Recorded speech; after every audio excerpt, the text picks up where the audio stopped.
Hello दोस्तों, welcome back to my video.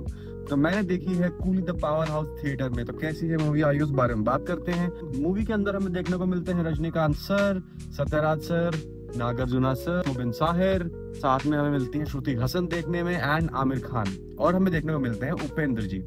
असल मायने में ये मूवी एक पैन इंडिया मूवी है, बट आई विश मैं ये कह सकता कि ये वाकई में पैन इंडिया फील भी होती है। मैंने ऐसा क्यों बोला है, आगे इस बारे में हम लोग बात करेंगे। और मूवी का बेसिक प्रेमिस कुछ ऐसा सा है जिसके अंदर सत्यराज सर का जो कैरेक्टर है उसकी डेथ हो जाती है। उसका पता लगता है देवा को, जो कि उसका दोस्त होता है और जिनका रोल किया है रजनीकांत सर ने। एंड उन्हें पता लगता है कि जो उसके दोस्त की डेथ है वो नेचुरल नहीं है, it was a murder. And अब पूरी मूवी में ही वो उसको इन्वेस्टिगेट करने में लगे होते हैं। तो वो कैसे उसे इन्वेस्टिगेट करते हैं, उन्हें क्या पता लगता है, कैसे पता लगता है, ये सब कुछ उस मूवी के अंदर हमें देखने को मिलता है। मूवी अगर मैं आपको सच में बताऊं ना, तो मुझे सच बता रहा हूँ, मुझे ऐसा लगा जैसे मूवी सिर्फ और सिर्फ रजनी सर को ग्लोरीफाई करने के लिए ही दिखाई गई है एंड मूवी का और कोई ऐसा पर्पस नहीं है। मूवी में नागार्जुना सर ने एंटागनिस्ट का रोल प्ले किया है एंड टू बी ऑनेस्ट अगर आप मेरे से पूछेंगे तो उनके पोटेंशियल को मूवी में अच्छे से यूटिलाइज नहीं किया गया है। मतलब उनको देख के मूवी में ना जो फील होना चाहिए, जिस हिसाब से उनको इंट्रोड्यूस किया जाता है, लाइक साइमन है, he is the king pin and कितने पावरफुल हैं, बट उनको देख के मजा नहीं आता है, वो फील नहीं आ पाती है हमें मूवी में। मूवी में अगर सोबिन की बात करें तो उन्हें जितना भी रोल मूवी के अंदर दिया गया, he has done it brilliantly. उनकी राइटिंग भी बहुत अच्छी है, बट बीच बीच में ना कुछ ऐसा हो जाता है जिसको देख के आप सर पकड़ लेंगे अपना। आप बोलेगा कि मतलब आप बोलेंगे कि ये क्या है और क्यों है ये। आप literally I was frustrated in the theatre and I was like ये सीन खत्म क्यों नहीं हो रहा है और ये क्यों ही एग्जिस्ट कर रहा है इस मूवी में। एंड उन्होंने जितना भी रोल किया उन्होंने बहुत अच्छे से पुल ऑफ किया है। इसके बाद हमें इसमें दिखती है श्रुति हसन। श्रुति हसन जी के बारे में बोलना चाहता हूँ, मुझे माफ कीजिएगा, लेकिन मुझे ऐसा लगता है वो मूवी में सिर्फ और सिर्फ इसलिए थी ताकि वो बचाओ बचाओ कर सके या उन्हें बचाया जा सके रजनीकांत सर के द्वारा। एंड उनका एज सच और कोई रोल मेरे को मूवी के अंदर नजर नहीं आया। टू बी ऑनेस्ट वैसे एक बेसिक प्रेमिस मूवी का वही है, वी के लिए श्रुति हसन बहुत जरूरी थी, बिकॉज अगर वो ना होती तो रजनीकांत सर ना आते, आगे मूवी बढ़ती ना शायद से।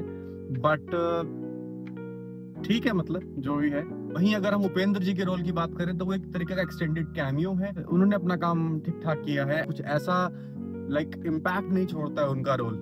वहीं उसके बाद हमारे पास आते हैं Aamir Khan sir. And Aamir Khan sir का जो रोल है वो बिल्कुल ही एंड में, जो दाहा है वो बिल्कुल एंड में आता है। एंड टू बी ऑनेस्ट वो मेरे को एटलीस्ट पर्सनली अगर मेरे से पूछेंगे तो बहुत ही ज्यादा फोर्सफुल फील होता है। लगता है कि वो नेसेसरी नहीं था। मतलब आप पूरी मूवी में बैठ के सिर्फ यही सोचते रहते हो कि हाँ उनका कैरेक्टर आएगा, कब आएगा, क्योंकि आपको पता है वो है, इसलिए आप सिर्फ वेट करते हो। और जब वो आते हैं तो ऐसा कोई उनका कोई मेजर या बहुत बड़ा कोई रोल नहीं है। तो मुझे लगता है कि इस मूवी में जितने भी कैमियोज हैं, चाहे वो आमिर खान सर का हो, उपेंद्र का हो, वो सब वेस्टेड है। मेरे को ऐसा लगता है उन्होंने कोई अच्छा ऐसा इम्पैक्ट नहीं छोड़ा है। एंड बस वो आते हैं और चले जाते हैं, इनका कुछ लेना देना मूवी से ऐसा होता नहीं है।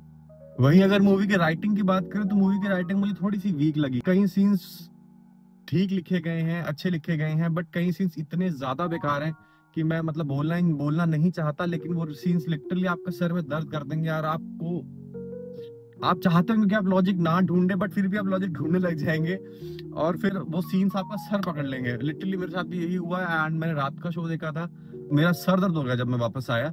बिकॉज जैसे मैंने बताया कि सोबिन का एक सीन है, जब आप वो देखते हैं तो आपको लगेगा कि क्यों ही एग्जिस्ट कर रहा है, बिकॉज एक तो राइटिंग ऑलरेडी वीक है एंड ऊपर से वो सीन और ऐसे सीन्स और ज्यादा वीक करते हैं मूवी को। एंड जैसा कि मैंने स्टार्टिंग में बोला था कि मूवी ऐसा लगता है कि रजनी सर को सिर्फ ग्लोरीफाई करने के लिए बनी है। वो मैंने ऐसा इसलिए बोला बिकॉज जो एक्शन सेट पीसेस जो मूवी के अंदर है वो बहुत ही ब्रिलियंट है। कई सीन्स आपको देखने में मजा आता है। रजनी सर की एक थोड़ी सी एज हो गई है ऑब्वियसली, और उनके मूवमेंट्स में मुझे नजर आती है। लोकेश ने बखूबी कोशिश की है कि उसको छुपाया जा सके एंड वो काफी हद तक छुपा भी लेते हैं उस चीज को कैमरा मूवमेंट्स थ्रू, लेकिन फिर भी आपको वो चीज कहीं ना कहीं फील होती है। सारे जितने भी एक्शन सीन्स थे, इनको सबसे अच्छा करने में जो सबसे तगड़ा रोल किया है वो किया है बैकग्राउंड स्कोर ने, जो कि दिया है अनिरुद्ध ने। And yes, he has done it again. Jailer में भी उन्होंने बहुत ही जबरदस्त म्यूजिक दिया था, मेमोरेबल था। इसके अंदर भी वही सेम चीज है, जो बैकग्राउंड म्यूजिक है वो बहुत ही अच्छा है।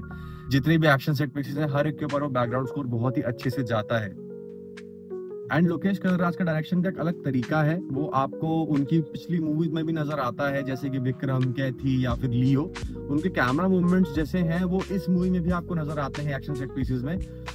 मूवी के जो कैमियोज है ना वो शायद थोड़े और अच्छे हो सकते थे, उनका एक पर्पस अच्छा हो सकता था। मेरा कहने का मतलब ये है, बिकॉज जैसे आपने जेलर देखी होगी, उसके अंदर भी काफी कैमियोज है, लाइक जैकी श्रॉफ हो गए, मोहन लाल सर हो गए, उसके और जितने भी और कैमियोज थे वो बहुत अच्छे तरीके से मूवी में इंटीग्रेट किए गए थे। उनका एक पर्पस था, एक रोल था, और उनको देख के आपको मूवी में मजा आता है। लेकिन इसके अंदर वो चीज आपको फील नहीं होती है, और वो इस मूवी का एक वीक पॉइंट है।